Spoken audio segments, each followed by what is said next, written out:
Case will have the football first as Wooster will kick off, and these teams will be underway here at Case Field. The Spartans trying to snap that 3-game losing streak.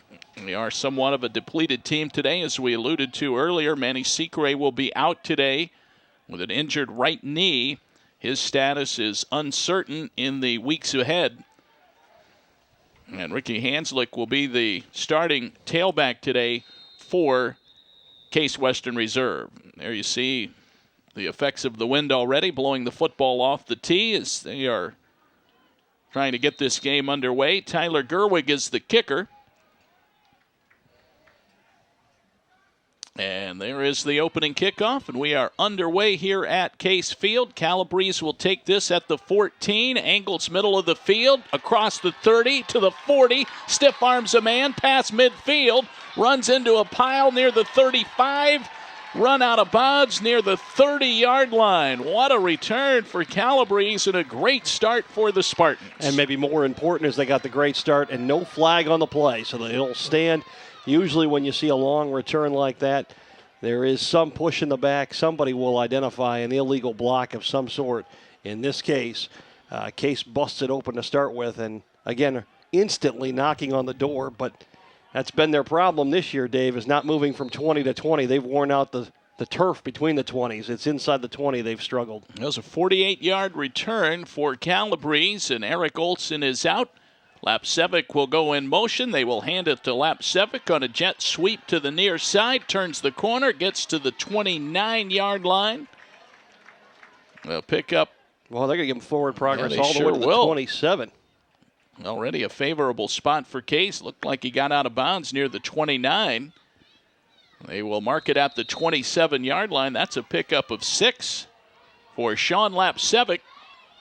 And the Spartans have a 2nd down and 4 just underway today here at Case Field. Well, with Hanslick being the third-string running back and the idea that a freshman would back him up, you may see more of Lapsevic and maybe even some of the wideouts carrying the football on those end-around and reverses this afternoon. And just what we saw in the first play. They have Delaney in motion and a whistle. Timeout taken by Case. Coach Doublak noticed that the play clock was running down and took a timeout to avoid the 5-yard penalty. So just underway, and Case has to burn a timeout. Not something that Greg Doublak would have preferred to do, but rather than take the penalty, he takes the timeout. No score here between Case and Wooster. We mentioned in our pregame that Case has won the last 5. That came after Wooster had won 10 in a row. And, of course, as we mentioned, Case last year winning on a 31-yard field goal in overtime by Dan Vassell. And Case defeated Wooster 24-21 down at Pap Stadium in Wooster. I'm going to miss going down there. Well, a couple of years ago, you remember we played one of the first night games ever at Pap Stadium as they installed lights at Wooster. And that was a very entertaining, high-scoring game between the two. I believe it was 54-36 was the final, and Dan Whalen had a 94-yard touchdown pass in that game. To Tim Caldrick. Olson rolls out, fires it to Delaney, makes the catch, and stays in bounds. Very close to a first down. Just inside the 24-yard line. And it looks like it will be 3rd down and less than a yard to go for Case. Well, here comes Adam Hockman into the ball game. Hockman, the freshman fullback. He'll line up in front of Ricky Hanslick. I formation. We'll see if they hand it to Hockman or if Olson tries to sneak it. Case has 3 linemen to the right, or 4 linemen to the right of Burke Bile. There's the snap. They'll give it to Ricky Hanslick. He has the first down and plenty more as Case opens up a hole for the sophomore. And he plows his way all the way down to the 16-yard line. 1st and 10, Case. Now, we've seen the offense in Greg Doublak's theory of running an off-balance line, but I don't think we've ever seen him go with 4 linemen to one side of the center. They had 1 lineman and a tight end to the other side. That was definitely heavy to the right, and they ran behind that wall. Olsen in the shotgun formation. Lapsevic in motion. They will hand it to Sean Lapsevic, and he is caught from behind and thrown down before he can turn it upfield. Nicely done by Mike Tozy of Wooster, who makes the tackle. It'll be second down. Doesn't look like he lost any yardage there. Second down and 10 from the 16. Tozy gets his first tackle for loss. 19th tackle on the season for the defensive lineman. Case is averaging just under 77 yards rushing per game. Olsen sprints out. Now he'll run it. Gets inside the 10-yard line and steps out of bounds. Boy, that's a nice confidence builder for Eric Olsen in terms of the play call. When you roll him to the right like that, he's got one choice in the end zone. He's got one choice about the 5 to 7 yard line. And if neither are open, then he tucks and runs. So the reads are not as difficult. The field is cut in half. He can simply look at one, look at another, not there, make a quick decision to tuck and run and get positive yards and not get caught in the backfield. Well, they picked up 7 on that scramble. It's third down and 3, and the football is marked at the Wooster 9-yard line. We'll get our first look at Ezra Kim, Dave. And Case has called a second timeout, I believe. We'll check for sure, and it is indeed a timeout called by Case Western Reserve. We have 11:58 to go here in the first quarter. We have no score. Case on the 9-yard line of the Fighting Scots. We'll be back with more after this brief timeout on the Spartans Broadcasting Network.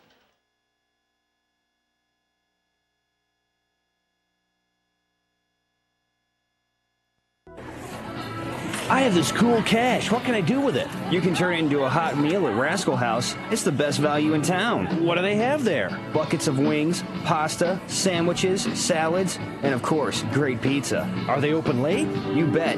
Open every night till 2:30 a.m.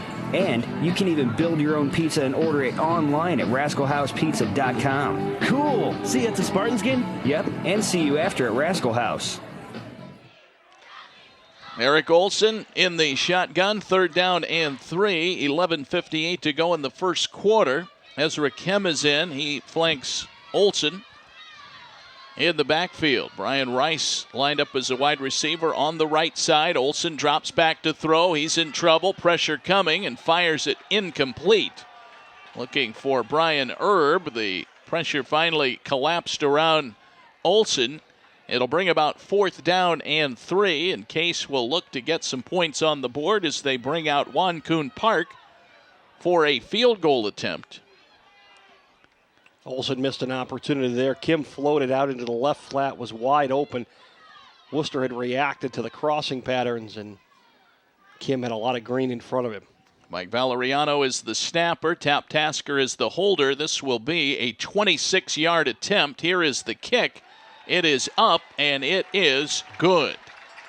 Juan Kuhn Park with his 5th field goal of the season. It is a 26-yarder, and Case takes a 3-0 lead with 11:49 to go here in the first quarter as Case gets the big kickoff return from Dan Calabrese. And although they were not able to punch it into the end zone, Ed, points on the board early, and certainly you are glad to see something come out of that after spending 2 timeouts on that possession. Well, I think even more important was they didn't look like they wasted a down or wasted a play inside the 20. The attempts were there. They looked like they were all on the same page. Maybe they used the timeouts to get themselves settled down, but the play calling looked a little more clean, and the execution looked a little better as well. Just not able to get that extra first down and possibly the touchdown. For Worcester, Gerard Ogletree Crawford and Justin Rice are the deep men. Sean Hackle is back there as well for Worcester.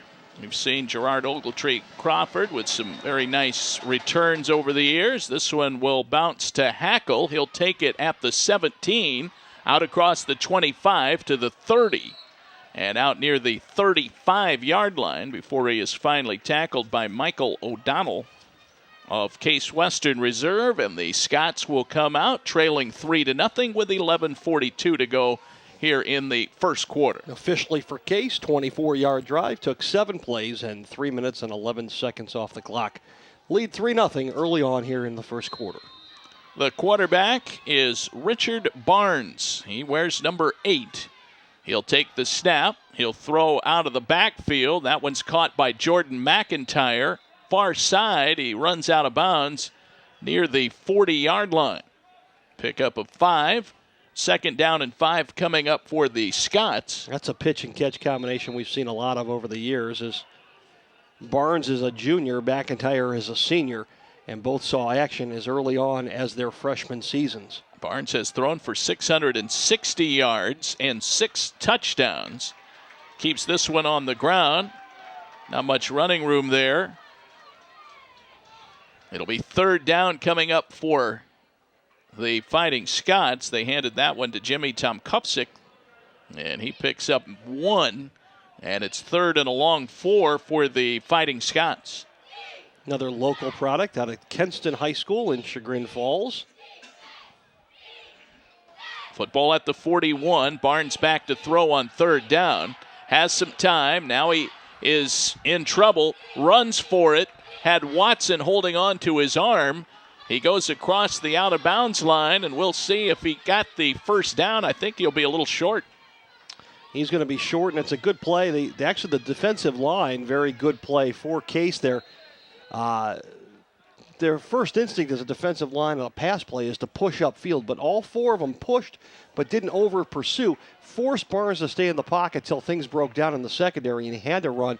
And because they weren't too far upfield, Watson was able to push him out of bounds. Dana O'Berry is the punter. He's a Brush High School product. Calabrese makes the catch near the 25-yard line. Gets out across the 30. Then he is tackled by Worcester's Keith Lemke, the freshman DB, and Case will come back out on offense. O'Berry may be the biggest player we see all season. He is a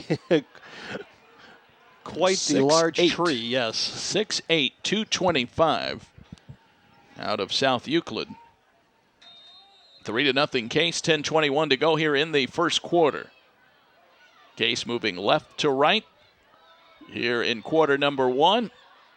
Beecher. Direct snap here to Beecher, who is in at quarterback, and he runs for a first down up the far hash mark. And Beecher gets out across the 45 to the 47-yard line. Mitchell Zerniak, a defensive back for the Fighting Scots, limps to the sideline. He was in on that tackle. You can't tell if maybe he turned an ankle or twisted a knee. Beecher is back out, and Olson re-enters the lineup. Beecher, the sophomore out of Palmyra, PA, picks up a 12-yard run. Olson on the move, fires it, incomplete, intended for Lapsevic. Leonard Rivers on the defensive coverage for the College of Wooster. Second down and 10 coming up for Case with 9:46 to play. And I always love these Saturday afternoons earlier in the season. You have fall baseball going on over at the baseball field adjacent to Case Field. And Nobby's Ballpark, very nice little facility for Case. Delaney, the tight end, started in motion. Now they throw it for Lapsevic. Little screen pass. Olson flipped it out there a little bit low. It's incomplete. And it's 3rd and 10 for Case. They lead it by a score of 3-0. And 9:42 remaining here in the first quarter.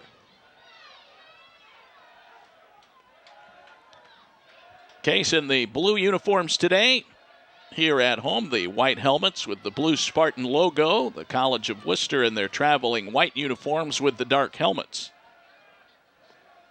Hanslick checks in at running back. He is to the right of Eric Olson in the shotgun formation. Back to throw, good protection. Now it breaks down. He's on the run, and Olson will duck down and take the hit. And fourth down coming up for Case. They will have to punt. Olson had a couple of looks. one deep downfield, just not able to get the ball off as he was being grabbed by a couple of the Scots defensive linemen. And you mentioned the white uniforms for Wooster, the white pants, a new addition for the Scots this year. Traditionally had worn the black pants. Punt coming up for Alex Ojeda. And a high spiraling kick and a fair catch called for by the Fighting Scots. That was hauled in by Brandon James at the 20-yard line. And that's where the Scots will come out offensively. Trailing Case by a score of 3-0. The Fighting Scots defense holds. They get the ball back with just under 9 to play here in the first quarter on a beautiful, bright, sunny afternoon here in Cleveland. A little on the cool side today with the temperature at 51 at game time. Handing the football off. This one carried over to the right side, out for about 5 yards. The ball carrier was John Battaglia.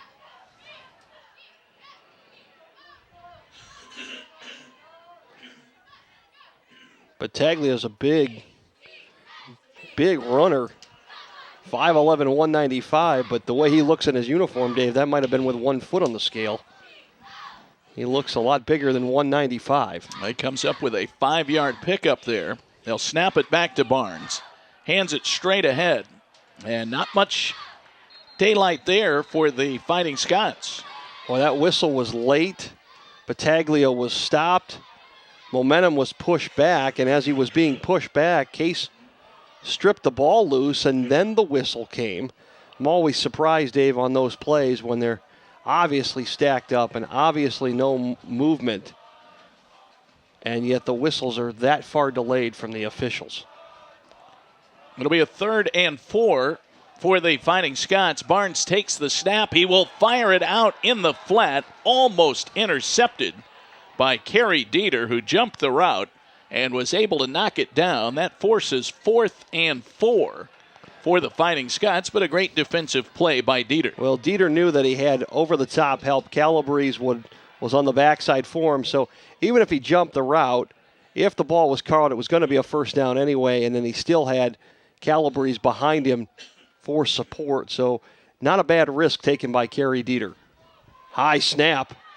Well, he does get the kick away. Dana O'Berry handles the poor snap. No return opportunity here for the Spartans. It does take a Case bounce, but Calabrese unable to get under that one and wisely elects to let it go. It bounces back to the 34-yard line, and that's where the Spartans will take over, leading it by a score of 3-0. Spartans playing here at home, their 2nd consecutive week playing here at Case Field. Fell last week to Wittenberg.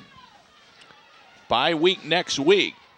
Boy, that loss to Wittenberg, of all the 3, I would think is probably the most stinging, only because Witt was ranked as high as 21 in the national polls, and you had so many opportunities inside the 20 and 25-yard line against Witten. Really controlled the second half, the Wittenberg offense. Eric Olson looking for Dan Calabrese as a receiving option there and threw it a little bit low. 2nd down and 10. Case operating in their own territory at the 34-yard line. They really did shut down the Tigers in the second half of that game. And as Greg Debelak alluded to in the coaches' pregame interviews, they had multiple opportunities but just could not punch the ball in. And then, of course, the final blow in that game was losing Manny Secret. Olson calls out the signals on 2nd down and 10. Olson's taking the glove off of his left hand. He's firing it downfield for Rice. The catch made at the 35-yard line, across the 30 to the 27. Brian Rice catches that one in stride, and the Spartans are in Fighting Scots territory. Well, Olson had struggled throwing the football. On the previous throw, he threw it into the feet of his receiver, and he emphatically yanked the glove off of his left hand, which is maybe a little strange. The expectation would be that he would take it off his throwing hand, but he took it off his left hand and came up with a big completion. And Beecher now comes into the ball game. Beecher is in at quarterback, takes the snap. He will keep it, run it, and he gets near the 22-yard line, a pickup of 3 for the sophomore. 6:49 to go in the first quarter. Seth Goodwin on the tackle for the Fighting Scots. So Olsen hits Rice on a 41-yard touchdown pass completion, getting Case close to the red zone. It's now at the 22-yard line, 2nd down and 7.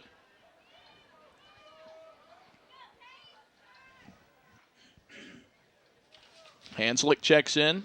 Volbers is now at tight end on the right side. And there's Volbers going in motion now. Snap goes back to Olsen. Looks to dump it off, and the pass is dropped. A lot of low passes today so far, Ed, at the feet of some of the receivers. Very tough to pick those off the turf. It'll be 3rd down. And it's almost as if Olsen is back into pushing the football, Dave, and not throwing it. But, you know, you've been around baseball long enough to know as well that second baseman can get into the yips where you can't throw the ball 30 feet to first base no matter how hard you try. And right now it really looks like Olsen is in that. He's just not able to make these touch passes for some reason. 6:10 to go, first quarter. Case looking at a 3rd and 7. They'll go out of the backfield. Pass is caught by Hanslick, and he has first down yardage after the catch, running straight up the hash mark on the left side of the field. And Hanslick gets all the way down to the 11-yard line. And you notice there with Olsen, it was more of a step, a throw, a little more authoritative in the approach to throwing the football. Hit Hanslick in stride. Ricky made a nice move to the inside and picked up a first down. Now Beecher is back in at quarterback. The sophomore seeing more action today. Looks over to the sideline. 5:43 to go here in the first quarter. 3-0 Case. Beecher with a 4-receiver set, and he will run it straight up the middle. Gets to the 10, maybe to the 9-yard line. First down run for Billy Beecher of the Spartans. Well, Case really spread them out there. They had 4 wide receivers and the tight end. And Beecher has been in the ballgame 3 plays now. They've all been quarterback draws, and they've all been between the tackles. You got to think that at some point maybe Case is setting up the Wooster Scots for Beecher to throw the ball over the top. Olsen under center, eye in the backfield. Hockman is in at fullback, Hanslick at tailback. Spartans without Manny Secret today, and there's a flag thrown over on the far side, and the procedure penalty will be called against Case.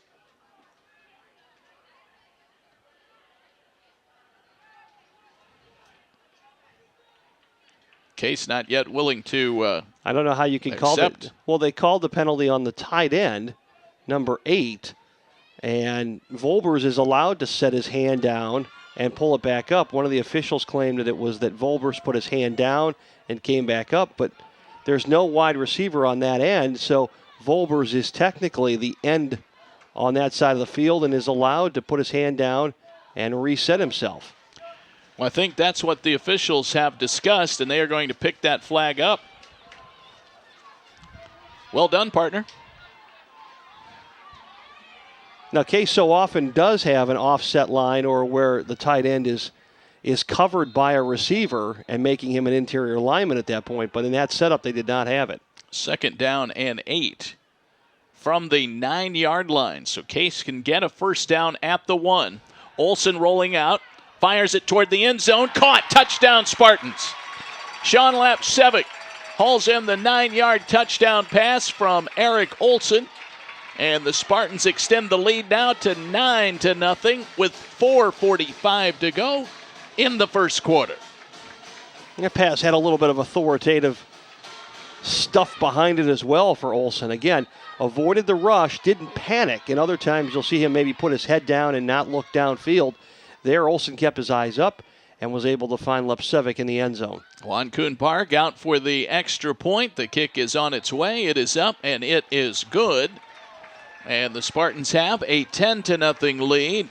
Eric Olsen with his 8th touchdown pass of the season. Sean Lapsevic catching his 2nd scoring pass so far this year. And the Spartans off to a great start today, 10-0. And again, 2 trips into the red zone, and it's produced 10 points. Last week, I believe they had 7 trips inside the 25, not necessarily the red zone, but 7 times inside the Wittenberg 25-yard line, and came away with just 10 points against the Tigers. They had a couple of turnovers. They had an interception following a momentum swing from Wittenberg. This week, good to see that they're putting points up each time they move into the red zone.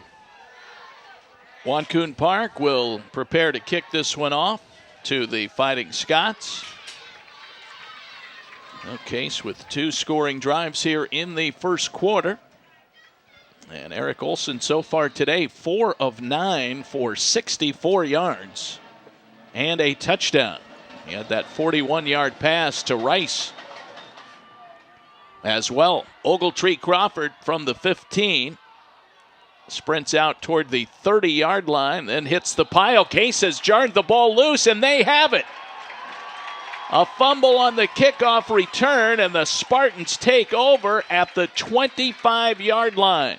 And we were talking about that being stopped, maybe pushed back, that the whistle is delayed, and when that happens, the defense has an advantage. They're taught to stand the players up and strip the football. If there's no whistle, go right at it, and that's what Case did. Officially for the Spartans on their previous drive, 7 plays, 66 yards, 2 minutes, 47 seconds, and it produced the 7 points on the Olson to Lapsevic touchdown and the Park PAT. So the Scots defense right back out on the field. Delaney is the tight end in motion. Off Hanslick balance. Running straight ahead, almost broke through. Ankle tackle at the last second, turned in by Ogletree Crawford. Well, and that's the vision that you need in that setup. Case has the offset line to the right. The power is to the right side with the 3 linemen. Hanslick is going to run that way to start with to the right side of the formation. All of Wooster is going to pursue that way as well. There's where your cutback lane develops, and if he can get to the backside, he's pretty much open and in the clear for a huge run. We picked up 3 on the first play of the drive. Case 2nd and 7 from the Wooster 22. Olson going for the corner of the end zone for Erb. He makes the catch. Touchdown, Spartans. A 22-yard strike from Olson to Brian Erb, his 2nd touchdown catch of the season. And the Spartans extend the lead now to 16-0. A great throw and a great catch on the receiving end by Erb as he went sprinting into the end zone. Wancoon Park will attempt the extra point.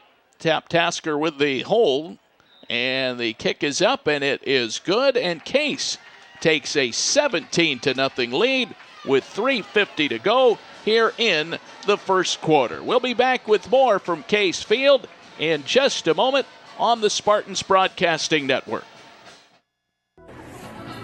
I have this cool cash. What can I do with it? You can turn it into a hot meal at Rascal House. It's the best value in town. What do they have there? Buckets of wings, pasta, sandwiches, salads, and of course, great pizza. Are they open late? You bet. Open every night till 2:30 a.m. And you can even build your own pizza and order it online at rascalhousepizza.com. Cool. See you at the Spartans game? Yep, and see you after at Rascal House. Great start for the Spartans today, 17-0. They lead the College of Wooster Fighting Scots.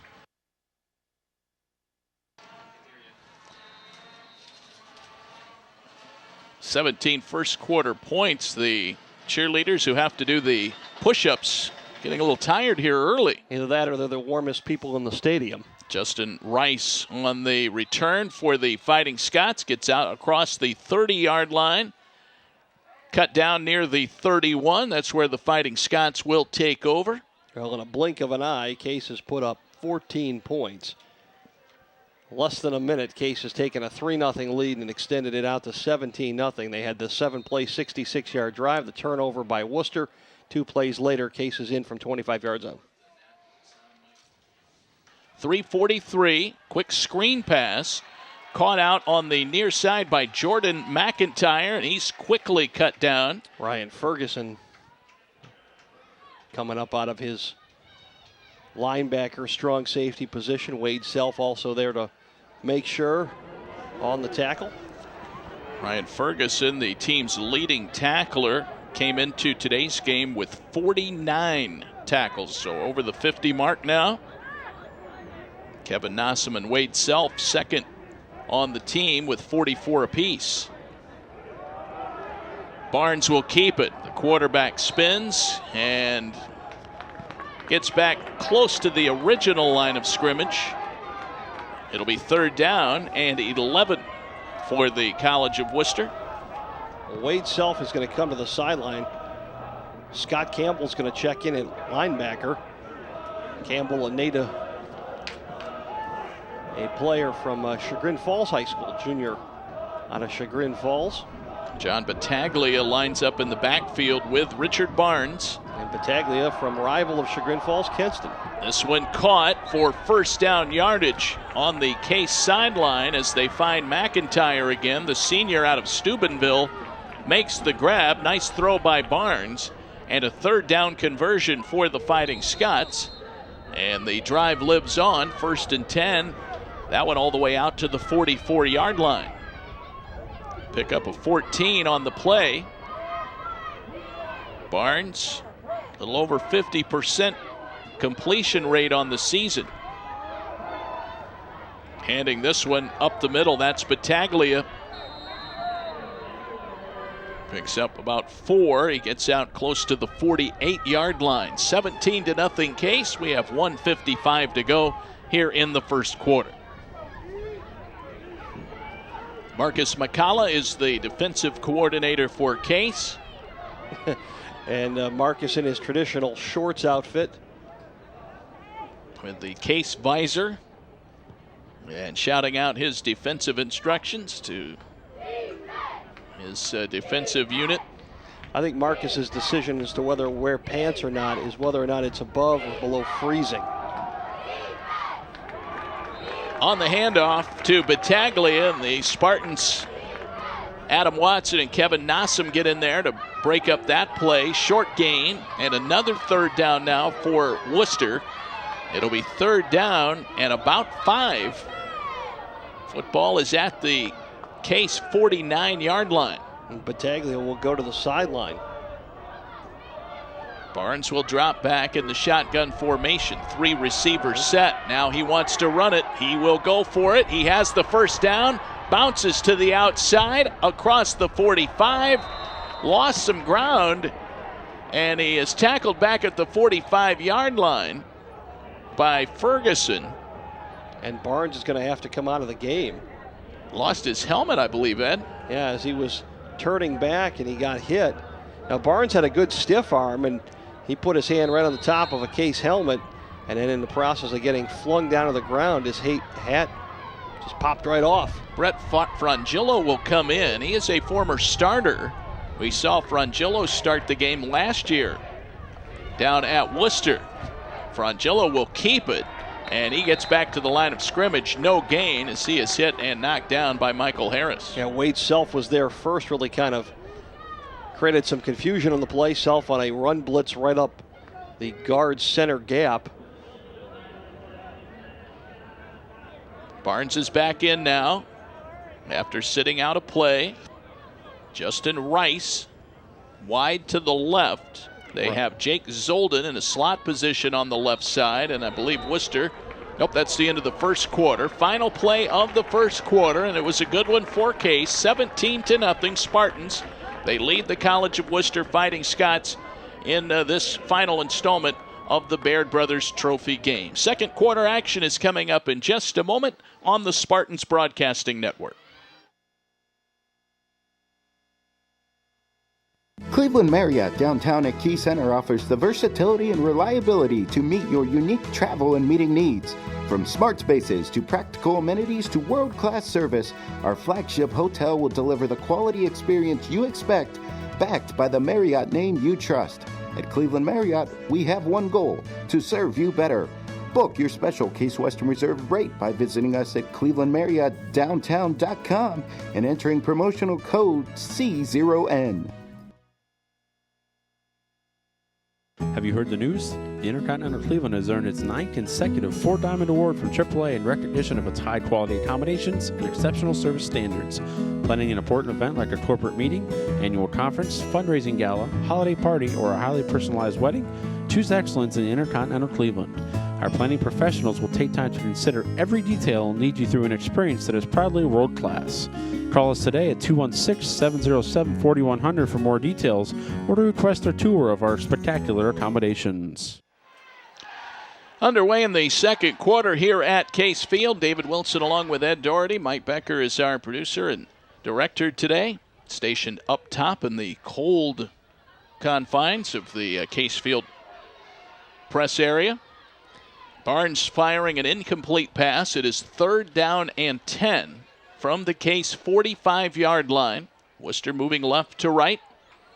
Case almost jumped, no flags, and now a sack recorded by the Spartans. Flag did come out. The linesman decided after the play had started that maybe it was offside, and maybe got a little chirp in the ear from some individuals on the Wooster sideline and got talked into throwing the flag. Gallandessens recorded the sack on Barnes, but we'll see if that's going to be wiped out, as they may mark this one 5 yards ahead.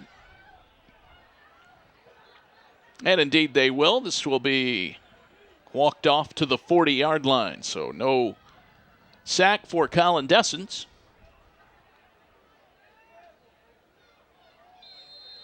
And they'll replay 3rd down. It's now 3rd and 5. Case leading at 17-0. Just underway in the second quarter here on a beautiful day at Case Field. Barnes back to throw for the College of Wooster. Over the middle, pass is caught by Battaglia, and they say he made the catch and was down. That'll be good for a 1st down. He did lose the ball after he was down by not only the ground, but the tackle as well.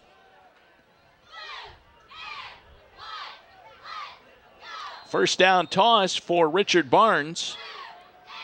Freshman Justin Williams is checked in on the defensive front for Case. He will be lined up next to Michael Harris in their defensive tackle positions. Man in motion is Jordan McIntyre. Back to throw Barnes on 1st down. Pressure coming. Rolling. Firing on the run. Pass is caught by Justin Rice. He gets inside the 10-yard line. A big gainer. And it'll be 1st and goal for the Fighting Scots at the 7-yard line. That was made possible by Barnes' feet. He just kept the play alive. He didn't run into the sack, circled himself back, and then found a former high school teammate down the field. 25-yard pickup. Justin Rice, also out of Painesville Harvey High School.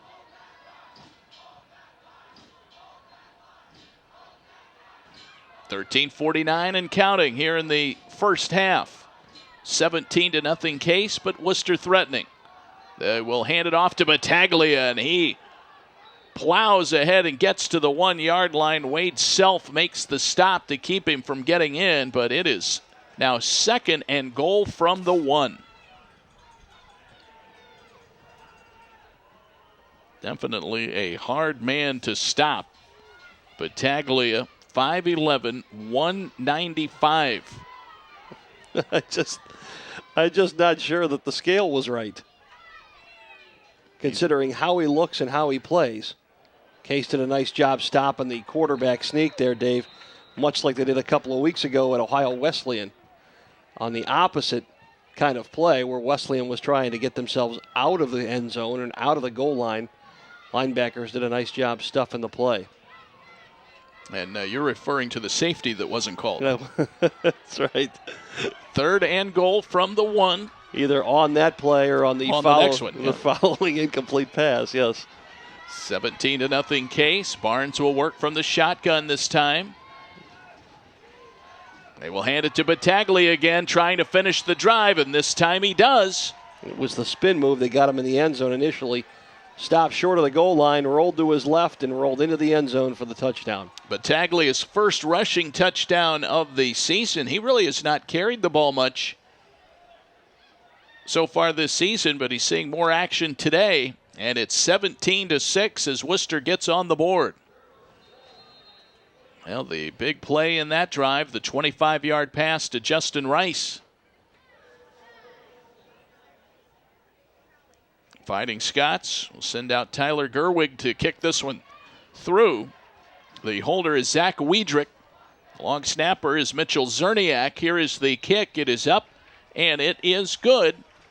And Wooster pulls to within 17-7 as Richard Barnes engineers a nice scoring drive for the Fighting Scots, who are 1-3. Their only victory over St. Vincent College. They have losses to Allegheny, Wittenberg, and Denison. Case, of course, with 3 consecutive losses to Frostburg State, Ohio Wesleyan, and Wittenberg. By a total of 8 points. Case has lost 3 football games. 14-10 last week against Wittenberg, the final. A couple of weeks ago against Frostburg, it was 17-16. Case led that game 13-10 and had an opportunity to punch it in for a touchdown and had to settle for 3.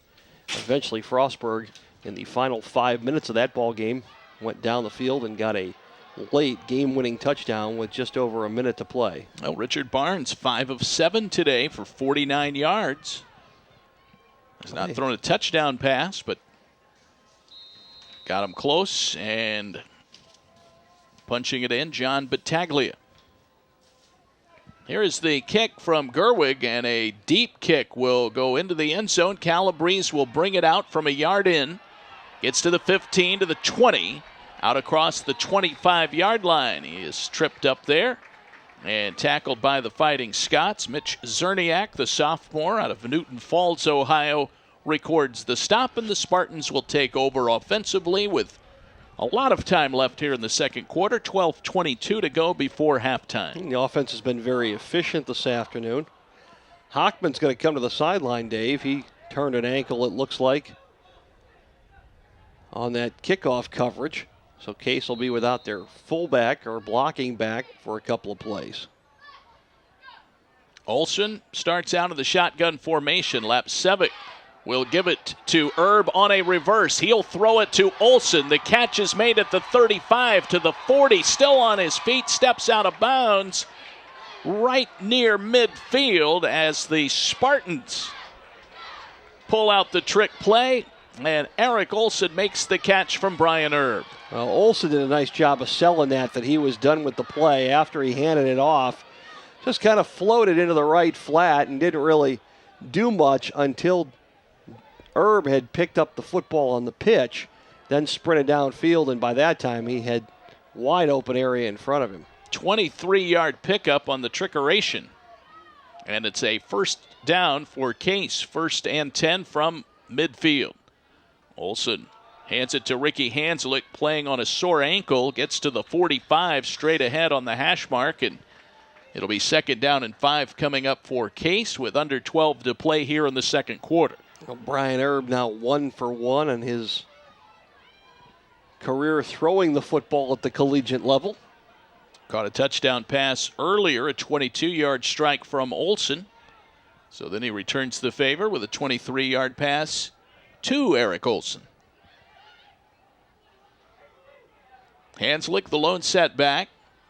3 receivers set. Lapsevic is in as a slot receiver on the left. Volbers is the tight end on the left side of the formation. Olsen fires it to Lapsevic, makes the catch on the near hash mark, picks his way forward across the 40 to the 35, and tripped up and tackled. A late flag comes in as Lapsevic is tackled near the 32-yard line. Brandon James records the tackle, the free safety.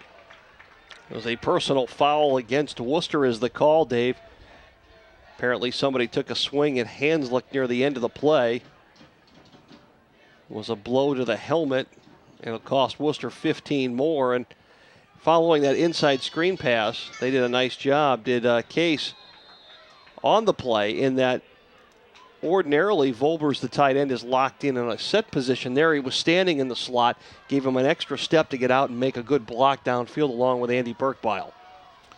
So I didn't catch who the penalty was against, but it was a personal foul call against the Fighting Scots, and so the football is now marked at the 17-yard line, 1st and 10. Olsen to the end zone for Rice, and it's caught. Touchdown, Spartans. Brian Rice makes the grab as Olsen fires a strike to the back of the end zone, and the Spartans extend the lead to 23-7. Well, a nice check down by Olsen. He looked to his left, looked to his right, and then went back over the middle down the seam to Rice. But give the offensive line credit. Lots of time for Olsen to sit in the pocket and check down until he found Rice behind a defender. Brian Rice's first touchdown catch of the season goes down as a 17-yarder from Eric Olsen. Here is the kick from Wancoon Park, and it is up and it is good. And the Spartans coming alive today with 10:49 to go in the first half, 24-7. The Spartans lead the College of Wooster Fighting Scots. We'll have more football action from Case Field after this timeout on the Spartans Broadcasting Network. Have you heard the news? The Intercontinental Cleveland has earned its 9th consecutive 4-Diamond Award from AAA in recognition of its high-quality accommodations and exceptional service standards. Planning an important event like a corporate meeting, annual conference, fundraising gala, holiday party, or a highly personalized wedding? Choose excellence in Intercontinental Cleveland. Our planning professionals will take time to consider every detail and lead you through an experience that is proudly world-class. Call us today at 216-707-4100 for more details or to request a tour of our spectacular accommodations. Well, Case answered there, Dave. The College of Wooster picked up their 7 points, and the Spartans came right back 73 yards. They covered in 4 plays, 93 seconds to push that lead back out to 17. Short kick. Spartans will recover it. That's Nassam. Makes the catch. Flag comes out. Yep, it'll be interference with the opportunity to make a fair catch. An upback made the correct call for Wooster by making the fair catch signal. Nassam did a nice job of stepping in front to catch the ball, but on the fair catch call, you've got to give the receiver the opportunity to catch the football, and Nassam picked it out of the air like it was a tipped football defensively. So it'll be interference against Case with the opportunity to make a fair catch.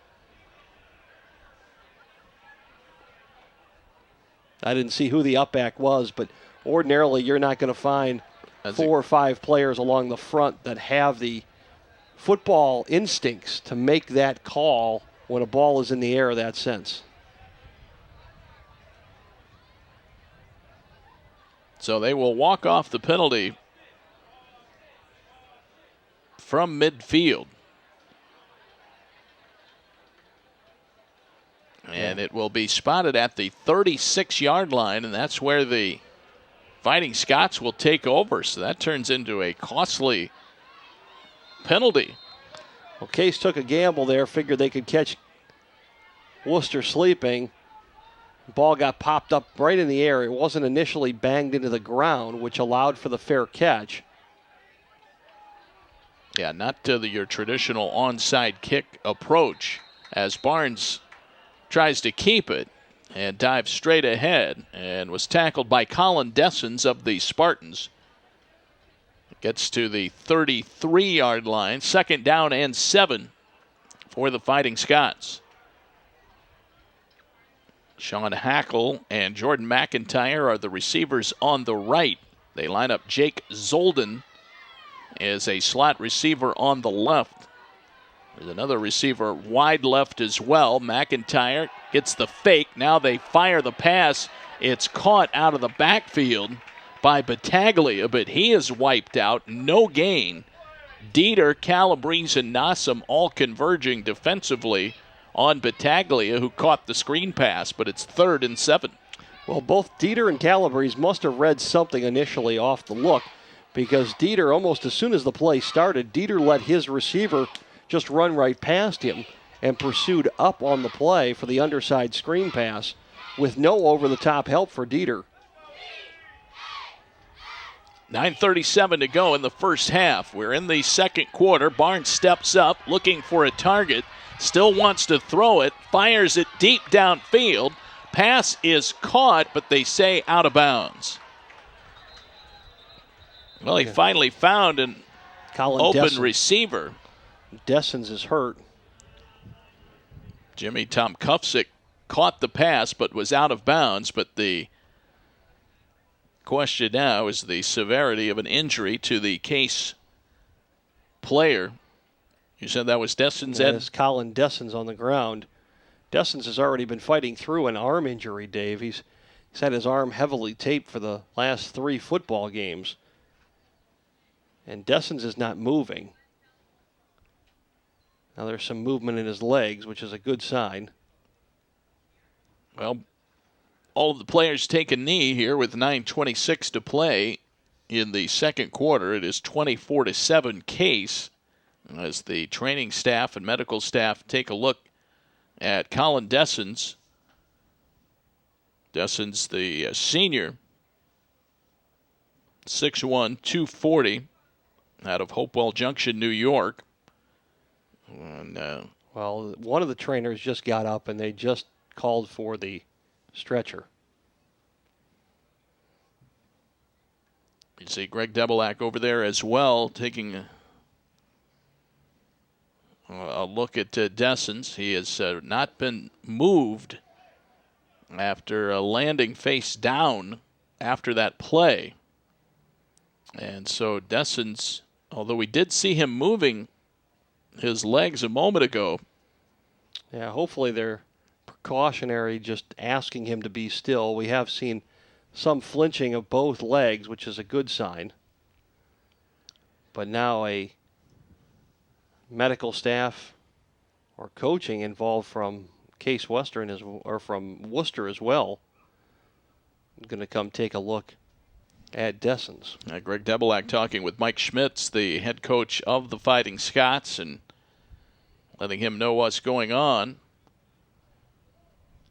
And it looks like the medical crew, I don't see a whole lot of movement over there, although as Ed alluded to, it looked like somebody ran over there. There's a... Well, they've opened up the back end of the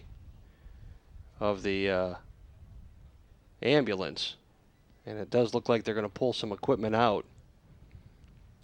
So we have a break in the action here, 9:26 to go at Case Field in the second quarter. Case Western Reserve leading the game 24-7, and in moments like this, the actual score and the game itself becomes secondary as a player's health is of the primary concern. And right now, Colin Dessens down on the field here at Case. He continues to be worked on by the medical staff, and they are bringing out a stretcher from the nearby EMT unit to get Dessens off the field and some more in-depth medical attention. We'll step aside for a timeout here. We'll make this one a 60-second timeout.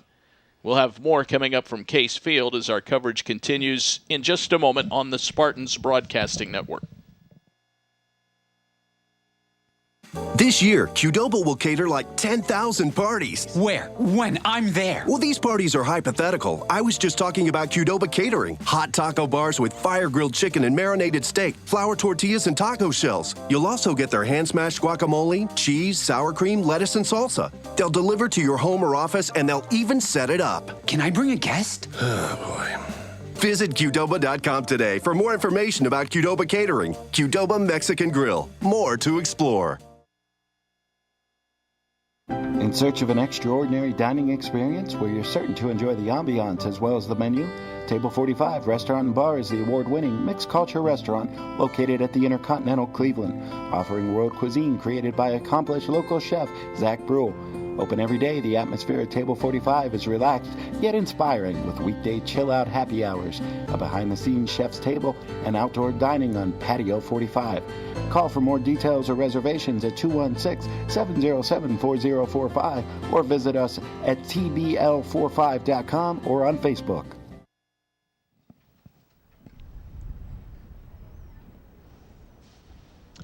Back here at Case Field, as the Spartans entertain the College of Wooster Fighting Scots. And as you see there on the screen, the medical staff still attending to the injured lineman of Case Western Reserve, Colin Dessens, and Greg Debelak, and some of the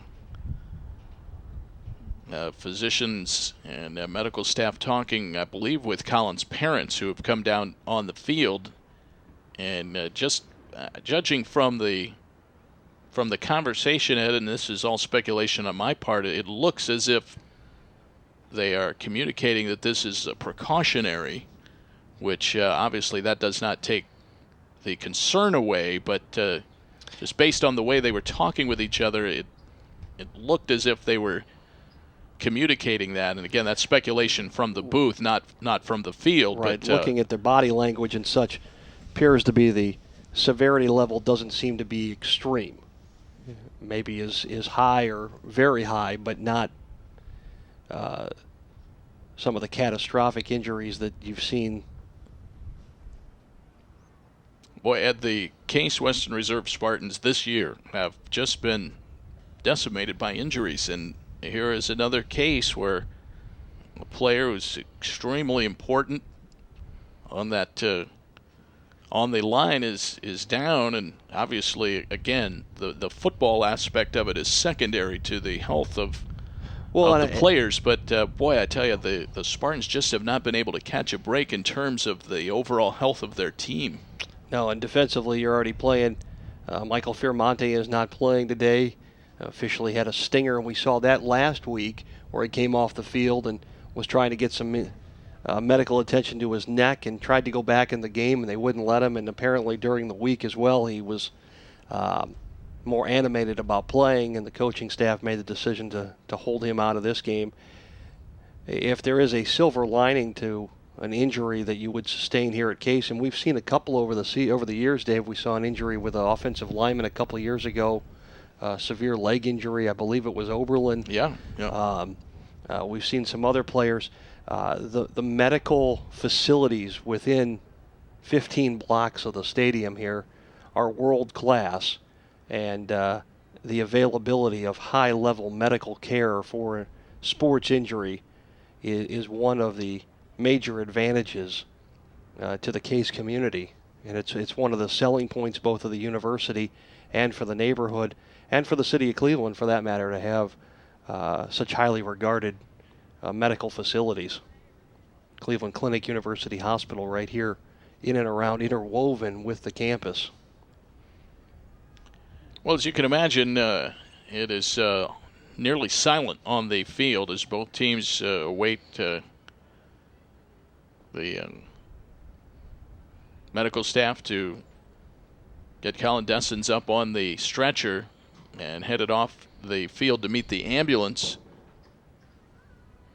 We are in the second quarter of today's game, and Case leads it by a score of 24-7, but all the thoughts now are with Colin Dessens, the senior defensive tackle, who was injured on the play and was literally face down on the turf before being strapped to the board and turned over, and they'll momentarily get him up on the gurney, and the ambulance is waiting on the underneath the scoreboard. And it seems ironic, but actually his shoulder pads help in that in the transferring the player from face down to getting him face up onto a board. The shoulder pads can serve as a stability or stabilizer as they make that transition. Help the medical staff actually hold everything in place, because it's so key to make sure everything stays level and complete.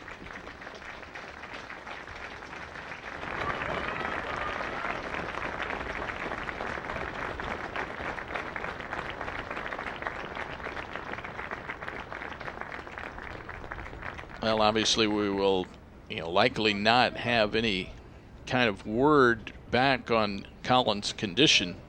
To the extent we do get any word from the field, or once we continue on into the later stages of the game, we'll certainly pass that along. But as Ed alluded to, the trip to further medical attention is not very long, here, just a matter of a few moments to get down the street. There's a thumbs up from Dessens as he passes his teammates.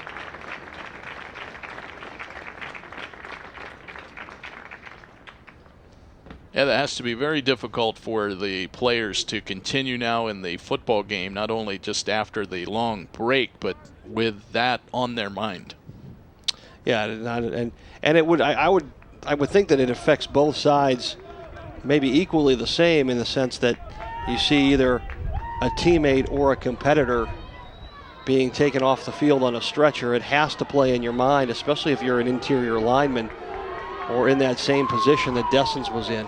Well, it is 4th down and 7 now for the Fighting Scots, as we will attempt to get back into football mode with thoughts and prayers to Colin Dessens as he is taken off the field. 9:26 to go in the second quarter, and so now the players have to jump back into the heat of competition. 4th and 7. Back to throw. Barnes looks to get rid of it. Has a man open. That's Battaglia, middle of the field. First down. All the way to the 15-yard line. A pickup of 18 yards. And a 4th down conversion for the Fighting Scots. Well, Case had Bryant and Harris on the defensive front, as well as Justin Williams. And Adam Watson, the 4th defensive lineman, dropped into coverage, into the zone coverage. And left a big wide open space for Battaglia, who gets the handoff here on first down. And he powers his way to the 11, stopped there by Kevin Nossum. 8:45 to go here in the second quarter. 24-7, Case Western Reserve leading the College of Wooster in the Baird Brothers Trophy game. Trophy was filmed today on the field by a crew from ESPN for an upcoming special that they are doing on college football traveling trophies. Barnes, across the middle, incomplete. Looking for Adam Kopic. First time they have thrown Kopic's way today. Wow, was he wide open. Had to be a breakdown somewhere with the Case secondary, because Kopic found a seam and wasn't really a player within about 5 or 6 yards of him in the end zone. Ball was thrown way behind. He couldn't spin his body around to control it enough to bring in the pass. Kopic out of Crestview High School in Columbiana. 3rd down and 6. Barnes back to throw. Here comes the pressure from the Spartans. Barnes will try and run it. Flag comes out. Barnes is absolutely wiped out near the 10. And Case has got another defensive lineman down. Bryant is down. That's Brandon Bryant. And that's what the flag was for. It was for the chop block. And Bryant is just screaming in pain as he was engaged high and then chopped below. And it's going to be a 15-yard penalty from the point of the foul, but now Case is in some serious trouble on the defensive front, as 2 players in the last 5 plays, because from the looks of it, I don't think Bryant's going to be able to walk off the field either, Dave. Well, Justin Williams replaced Dessens. Bryant's backup was already in the game, and Mike Sorosky, or at least Sorosky is out there now. Well, Sorosky's been rotated in. They've been using 6 defensive linemen. And they're going to try to carry. It's a lower leg injury, and I believe that's hard to tell, Ed, where they're exactly looking. They were moving his knee, and I believe it's the left knee for Bryant. It's not a bone issue, but I believe it's associated with his knee. You're right. Left knee. Cannot put any pressure on it. Brandon Bryant has been outstanding this year for Case. Bryant, the junior out of Rockville, Maryland, 6'2", 210. Brandon Bryant with 15 tackles on the season, 6.5 tackles for loss, 3.5 sacks, and a pass breakup on the season heading into the action today, and he is now on the sideline. 8:12 to go in the second quarter. 3rd and 6 for Wooster. They have had a 4th down conversion.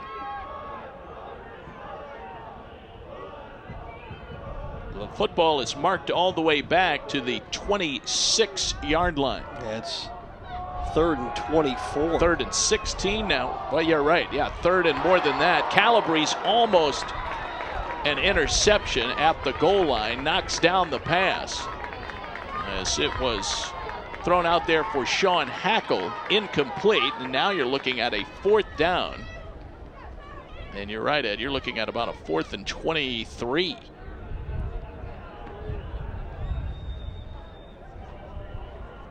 They're going to let O'Berry try a field goal into a swirling wind. It'll be a 38-yard field goal. Not going to be even longer than that, No, I it think. would be. You're right. They're going to mark him. They're going to put it all the way back at the 33-yard line. So a 43-yard field goal attempt and a whistle and a timeout will be taken by the Fighting Scots. 7:50 to go here in the second quarter. And I mean, the thing to remember too is that O'Berry is their punter, so they could always direct snap it to O'Berry and have him pooch a kick down. Tyler Gerwig has attempted 1 field goal on the season and missed it. Trent Dunn is their other kicker, who is no longer listed on their 2 deep. Dunn was 0 for 1 as well, so they have only attempted 2 field goals in their first 4 games. Well, Bryant is up and walking on the sideline. That is certainly good news for Case. Now, that's not to say he is going to be returning, but as of right now, he is up and moving around. From the looks of the injury and the contact that put him on the ground and the way he was carried off the field, I'll be surprised if the Case medical staff feels there's enough stability in that knee to let him go back in. 43-yard field goal attempt for O'Berry. Wiedrich is the holder. Here is the kick, and it is going to be well short. No good on the field goal attempt for the Fighting Scots. Score remains 24-7 with 7:44 to go in the second quarter.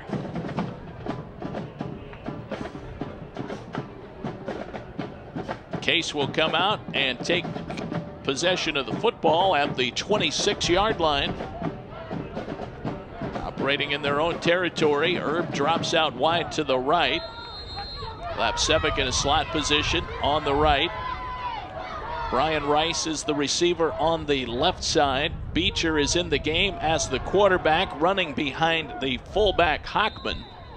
And Beecher runs around the right side and gets across the 30 and is tackled near the 32. Well, again, now we're up to 4 plays with Beecher in the ball game. All 4 have been quarterback runs, design quarterback runs, 3 between the tackles. That was the first one we saw as a slant or maybe a sweep off tackle. Second down and 5 after Beecher picked up 5. They will hand the football to Ricky Hanslick. Stiff arms one man, another, and gets out near the 35-yard line. Nice run by Hanslick, some power running there. Case did a nice job of sealing that corner and allowing Hanslick to simply run to a point. It's a pickup of 4. That'll leave the Spartans at 3rd and 1. Hockman is in at fullback. Hanslick at the tailback position. 2 receivers on the right. Fulbers is the tight end on the left side of the formation. The football marked at the 35-yard line of the Spartans. Case leading at 24-7 here at Case Field. Back to throw is Olsen. Deep downfield for Lapsevic, and the pass broken up. Nice defensive coverage by the Fighting Scots. Heath Lemke, the free safety, who is right in front of Lapsevic. And the Spartans forced to throw it away, or to punt it away, on 4th and 1.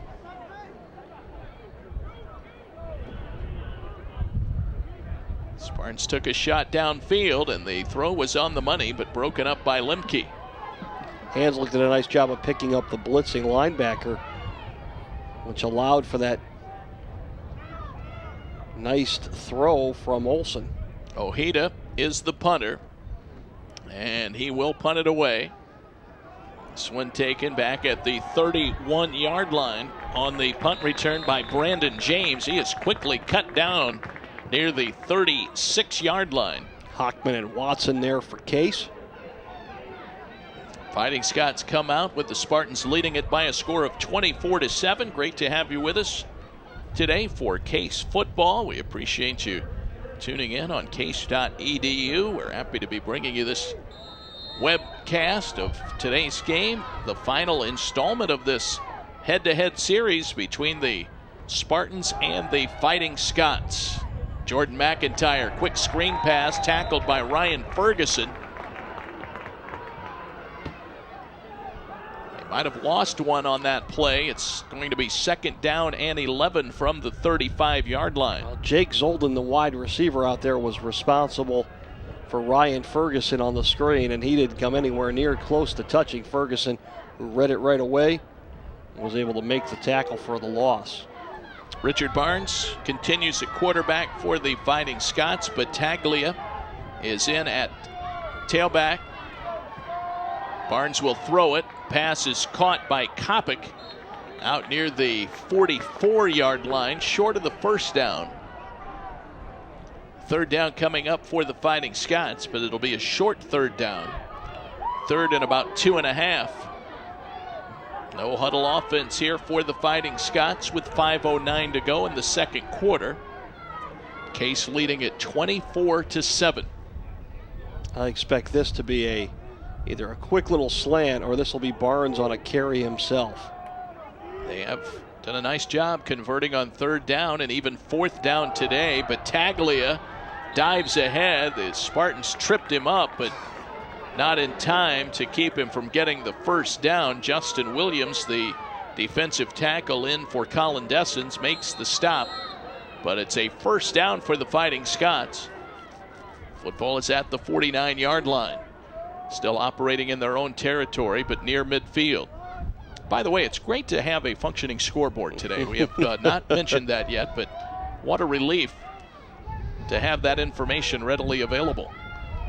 Barnes on the scramble, fires it, and it is caught. Nice diving catch by Jake Zolden. That ball almost got away from Jake, but he managed to hold on to it. And the Fighting Scots break into Case territory now at the 45-yard line. Yeah, last week was not a good day for scoreboards in my world. Yeah, your high school game that night for St. Ignatius, the scoreboard was out. We what were in missing the world was going on? Battaglia straight up the middle and is wrapped up, but not until he gets another first down. Calabrese on the tackle. Ferguson was there too. Battaglia is slow getting up. Battaglia right now may not know where he is. Right, he's a little lopsided in his equilibrium. Battaglia took a big lick from Calabrese. And they will go over and take a look at him. He is not doing well right now. Barnes on 1st and 10. The football marked at the Case 39-yard line. 3:43 to go before halftime. Sprint out, handing it to Tom Kufsick, but then he tries to cut back in and ends up getting a yard, but not much of a gain there. Spartans leading this game 24-7. Juan Kuhn Park, a 26-yard field goal. Sean Lapsevic, Brian Erb, and Brian Rice have all caught touchdown passes for the Spartans today. Eric Olson also has a reception on the afternoon. Olson, one catch from Brian Erb. Barnes in trouble, gets out of the pocket, throws it away.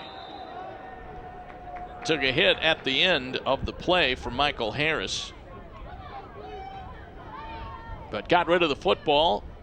2nd down, now 3rd down and 9 for the College of Wooster. They are still talking to Battaglia. Beginning to go through the... I do not believe we'll see him again. at least in this first half.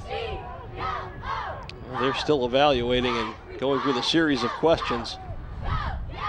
Back to throw Barnes. On third down, he's in trouble. Pressure coming, and they got him. Adam Watson records the sack all the way back at midfield. Barnes trying to look downfield and wait for something to happen, and Watson got in there, closed quickly, and clicked Barnes' heels together and brought him down. Adam Watson now up to 2.5 sacks on the season. That's a loss of 11. And it's 4th down and 20. Calabrese will be stationed at his own 15 to receive the kick. O'Berry, a high kick but not deep, and it bounces. No return here for the Spartans, and it will roll all the way down to the, well, nearly to the 8-yard line.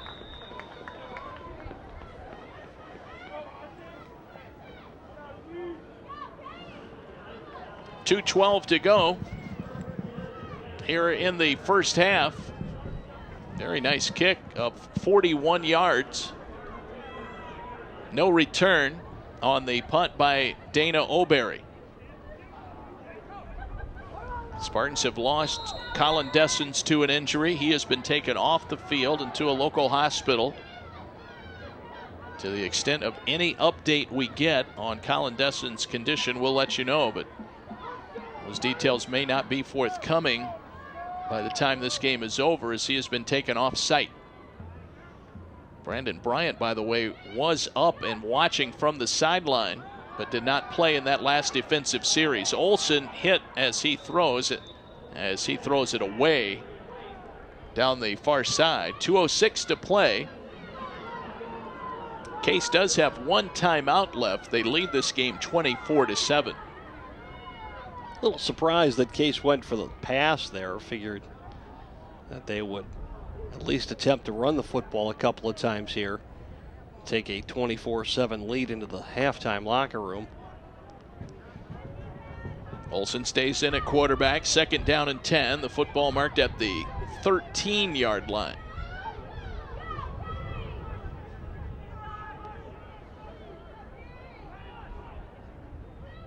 Olsen hands it off, draw play. I believe that's Hanslick running it. He gets out close to the 15, so not much of a gain there for Ricky Hanslick, the sophomore out of Mentor. And by the way, saw the Mentor Cardinals in action last night against the Solon Comets. And Mitch Trubisky is the real deal. Yeah, Mitch Trubisky, the quarterback here locally with the Mentor Cardinals, is already committed to play next year at the University of North Carolina and has a real shot at being the Mr. Football candidate here in the state of Ohio. Hanslick played with Trubisky when Trubisky was a sophomore. Olsen chased out of the pocket. They've got him by the back of his jersey, and he is hauled down after a short gain. Number 90 on the tackle. That's Mike Tozy, the freshman defensive end. And Wooster has called a timeout. They want to keep as much time on the clock as possible, give their offense one more shot. That forces a 4th down, 4th and 8. The football is at the 15-yard line, so Case will have to try to punt this one away, and the Scots will get the ball back. They have one timeout left, 1:17 to go before halftime.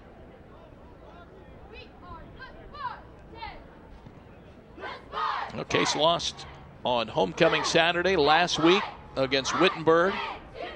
Today they have scored 24 points. Their season high is 35. That was against Hiram.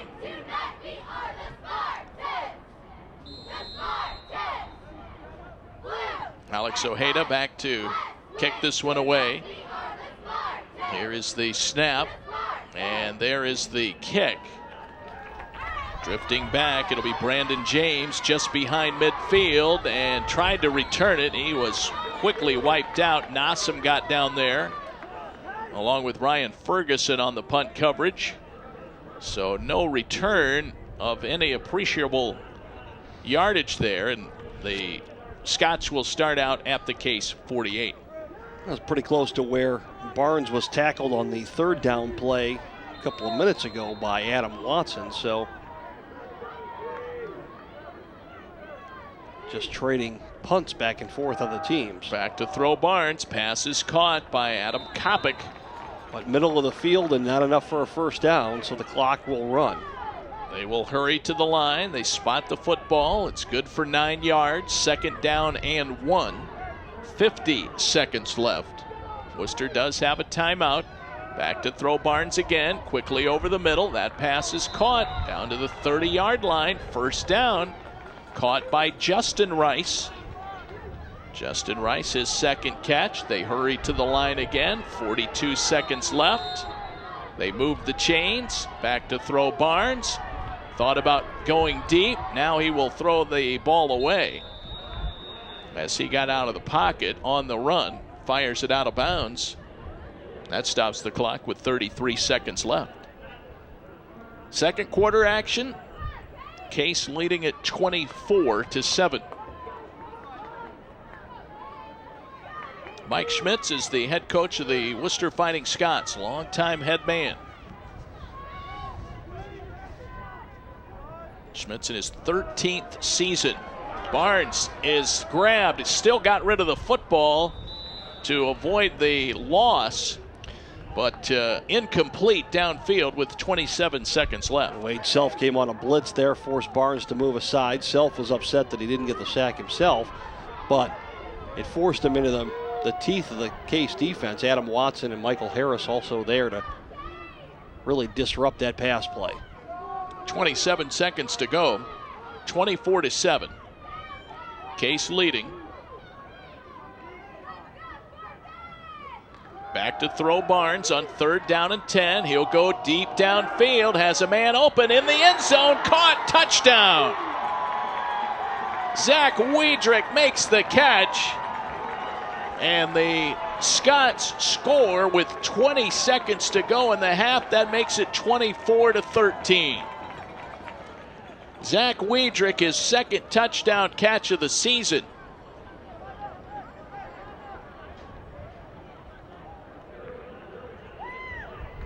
Tyler Gerwig on to try the PAT with 20 seconds to go. I couldn't tell if head coach Greg Doublak was more upset at his defense or if he was upset at the officials. Couldn't tell if he wanted maybe an interference call for the push-off by Wiedrich. There was some contact down there. The kick is good. It's 24-14, and a late touchdown makes this one a football game. 10-point lead for Case as Barnes completes a 48-yard drive with the touchdown pass to Zach Wiedrich. Wiedrich, the senior out of Revere High School, same high school as Battaglia, who was shaken up on an earlier play. So both touchdowns scored by Revere High School products. 10-point lead for Case as we are in the final 20 seconds of the first half.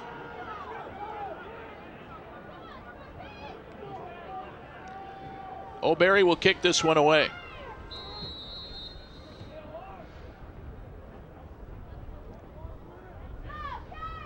Calabrese and Lapsevic are back deep, and a squib kick goes to Calabrese at the 15, straight ahead past the 25, across the 30, and is tackled. 3 receivers set. Olsen will go back to throw. He's looking for Lapsevic, now for Rice on the sideline. It's incomplete. 7 seconds to go before halftime. Keith Lemke pulled up. Lemke was coming over and really wanted to lay out Rice. And Lemke from Loudonville, Ohio. Well, Case did take a shot. We'll see if they do so again. One more. Well, what's going to happen? Either this is going to be the last play of the game or the first half, or Case is going to have to catch the football, get down and call timeout right away and see if you can get one more out of it. Olsen, the senior. Draw play to Ricky Hanslick. Tries to pick his way forward. Has first down yardage. And Still the one clock se- stops with 1 second left. And Case will use the timeout. So Case uses their final timeout. And I think this may be the longest first half we've ever had here. Gee. Oh. And we've had some long ones. 24-14. Well, the late touchdown by Wooster certainly keeps them engaged in this game. There is no doubt about that. And both teams just tossing the football around this afternoon as well. Wooster not afraid to put the ball up in the air, and Case has thrown the ball about 15 or 16 times this afternoon.